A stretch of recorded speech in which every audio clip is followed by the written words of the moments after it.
Mne to príde, že väčšina veriacich, aj čo sme tu v kostole, je možno jednou nohou ste v Božom kráľovstve a v druhou ste v inej ideológii. Za chvíľku vám poviem, v ktorej ste ideológii. Hej, a naozaj v niekom, aj z našej farnosti, v mysli a srdci, obidva nohami v Božom kráľovstve.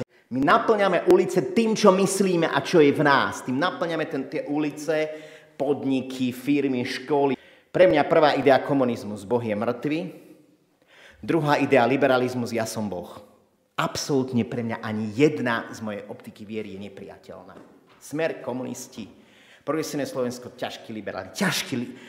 Liberáli, s ktorými sa nedá viesť dialóg. Komunisti to robili bičom a liberáli to robia cukrom. Mocou Belzebuba vyháňa Belzebuba. Že my tým liberalizmom nevyženieme komunizmus, ani komunizmom liberalizmus. Ako keby sa byli dvaja démoni, dve temnoty. Viete, aj my chodíme do kostola, jedna noha, niekedy, že liberálna, druhá kresťanská. Alebo jedna noha smerácka, druhá kresťanská. Vždy sa pracuje na tých vplyvoch, a čo ma bude ovplyvňovať, čo budem počúvať, pozerať, čo na mňa pôjde, kde budem tráviť čas a tak ďalej. To sú tie vplyvy, ktoré na nás všetkých ovplyvňujú, aj mňa. Tak podľa toho som a podľa toho dám. Podľa toho som a podľa toho dám. A viete, a tie deti mi za to stoja.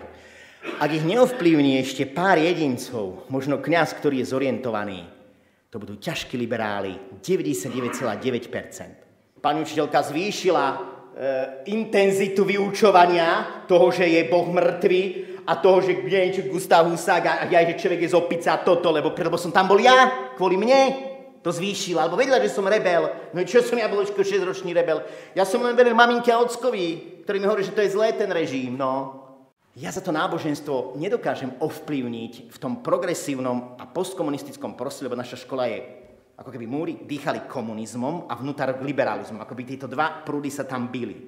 Čiže ja keď tam prídem, ja som obyčajný chudák, ako s tým, že Boh je živý ako úplný, že debil, že čo tu robíš, ty tu absolútne nepatríš.